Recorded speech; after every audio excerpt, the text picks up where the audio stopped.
بڈگرام کی تحصیل آلائی میں گزشتہ روز دیسی ساختہ چیئرلفٹ میں 900 فٹ کی بلندی پر پھنسے ہوئے شہریوں کو بچا لیا گیا۔ شہریوں کو بچانے میں پاک فوج کے ساتھ مقامی لوگوں نے بھی اہم کردار ادا کیا۔ یہاں پر خبر شامل کریں گے۔ چیئرلفٹ حادثے میں پھنسے تمام 8 افراد کو ریسکیو کر لیا گیا ہے۔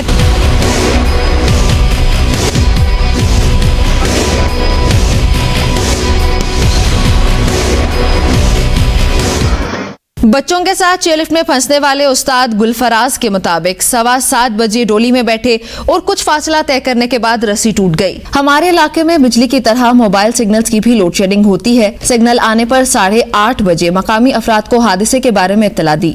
ما ورسره چې کوم نو بھرپور خپل امداد کړ دې او بیا د هغې نه باوجود چې کوم ډېر ټیم د زانګو خوځېده را خوځېده بیا په یو ځای باندې ودرېدل او بیا چې کوم دی هغې نه وروستو زموږ علاقې کې سنګلي نه وي هغه سنګلي چې کوم دی نو بیا تقریبا 8:30 بجې هغه راغلي او د هغې نه وروستو چې کوم دی ما رابطه کړې ده۔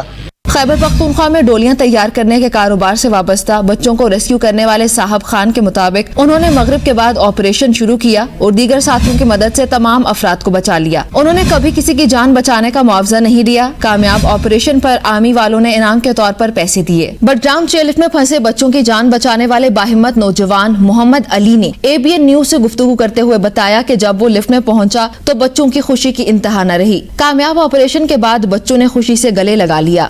میں جب ان کے پاس پہنچا میں نے سب سے پہلے دیکھا وہ بہت ڈرے ہوئے تھے، انہیں کوئی بھی امید نہیں نظر آ رہی تھی کہ جی ہم مطلب موت کی کشمکش میں تھے، کوئی اتنا نہیں، واقعی مجھے بھی ادھر نہیں لگ رہا تھا کہ کوئی صورت نہیں ہے ہماری بچنے کی، لیکن الحمدللہ وہ اتنے خوش تھے۔ پھر اب جب لے کے آئے ادھر آئے تو ان لوگوں نے ہمیں چومنا شروع کر دیا۔